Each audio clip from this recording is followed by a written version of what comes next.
When I created Heitstrengning, I knew that paganism and pre-Christian traditions were going to play a role in its aesthetic. Not as a gimmick or as a costume, but as a real and sincere element. Because after all, if you knew nothing about me or my music and you only came across the name online, wouldn't your mind also go to some kind of Northern European, possibly Scandinavian, and possibly black metal-ish / pagan music? Or at least something adjacent to that realm of foresty dark music. Anyway, what I didn't know at the time though was how to make it a core element of my sound without being the main ingredient. And that is still absolutely a work in progress, because how do you combine pagan traditions with grandiose musical theater and dark synthesizers while maintaining an industrial, almost machine-like metal pulse and heaviness?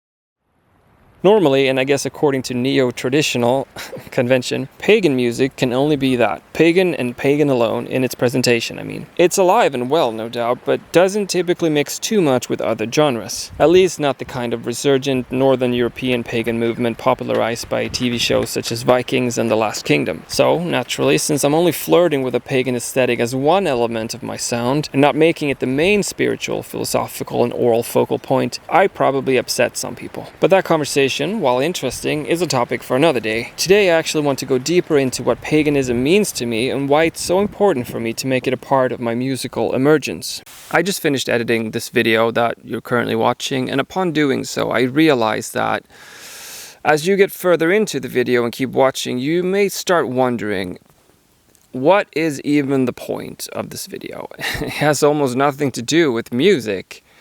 And that is true. Essentially, I'm trying to answer a question no one asked me. Why is paganism represented in Heitstrengning, and what does paganism mean to me? I also noticed, as I was going through the footage and putting it all together, that in talking about all of that, it almost sounds like I am defending paganism against assumed accusations of superstition and new agey woo-woo. And that is also kind of true, because of course I'm aware that a topic like shamanism, spiritualism, or animism isn't going to be everyone's cup of tea, but as I promised in the last video, this is now the unhinged version of this channel, so I guess buckle up, put your philosophy hat on, because we're going to talk some logic. Let's roll the rest of the tape. I've always believed in the power of the unspoken. It's maybe a bit ironic in that I'm a trained philosopher and clear definitions would normally be my bread and butter, but even though I love logic as a tool to explore a question with, I firmly believe that true wisdom resides in applying the right set of tools for the problem at hand. And in this case, when it comes to matters of the heart and the spirit, logic doesn't quite enter the conversation. To use a metaphor that I think some of you will relate to, I strongly feel that there is a sustenance in the elements. There's a nutrient there that you can't measure on a scale or break down into macro ratios or milligrams, but for me personally, it's so obviously vital for my well-being. It connects me to nature, to history, to magic, and to the dawn of civilization, and to humanity as a feature on this planet. There's a force at work that animates and constantly gives and takes life and transforms and transcends energy. I don't need to understand its makings or mechanics. I don't really need to name it. There's no need for me to give it a backstory or place its power in the hands of gods, deities, spirit creatures, or even the stars and the planets. And that's because I don't need to embed it in anything bigger or give it context in the form of a larger mythological story or pantheon with set hierarchies, qualities, and by extension, and as an inevitability, rules.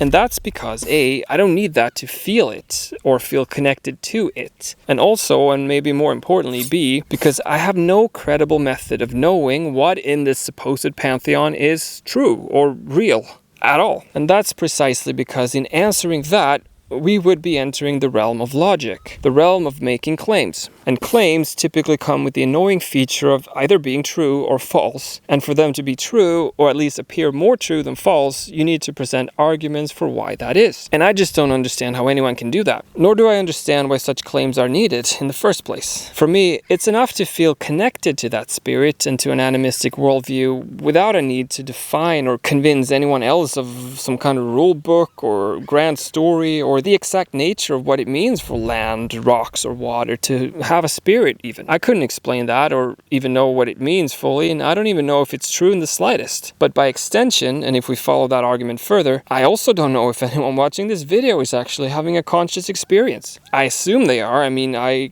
assume you are conscious, but mainly because it feels that way to me. Not because I can logically prove it. I'm essentially choosing to believe that it's true. All I can logically deduce is that I am conscious because there has to be something that is having the experience of wondering if I'm conscious. But beyond that, everything is always filtered through me, so I am my only reference. But most people don't find it silly or magical to go around thinking other humans are conscious, even though we all lack logical proof of it.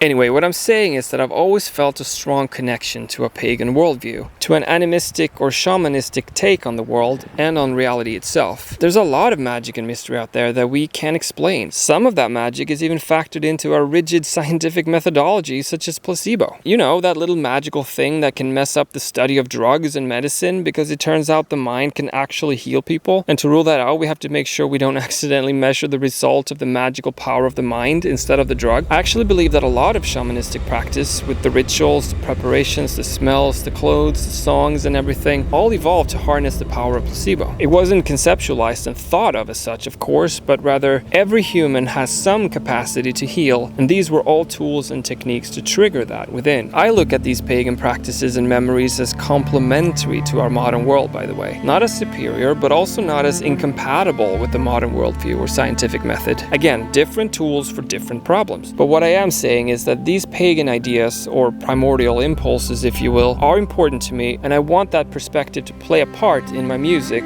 my stories, and in my art, visually as well. Again, it's not a gimmick, but it's also not something I can or want to explain in any tangible or concrete detail, because much like the great Tao, if you hold it, you lose it. Or to use a quote often attributed to Danish philosopher Søren Kierkegaard, "If you label me, you negate me." In other words, by giving something a name or a label, you negate all the other things it can be or could have been. All I'm saying really is that I think there's more to the world than dead matter and random collisions of atoms. I believe there is forgotten truth in the pagan worldview, and I find great comfort and fortitude in the old legends and myths, and spiritual nourishment when I spend time in nature. And as far as knowing goes, I claim to know nothing, other than what brings me strength, tranquility, and happiness, as I prefer evidence over dogma. And in this case, the proof is indeed in the pudding. And if I had to give any advice to anyone, it would be just that. Stay open to the magic of the world and don't rule things out because they don't align with whatever passed down ideology you found yourself in as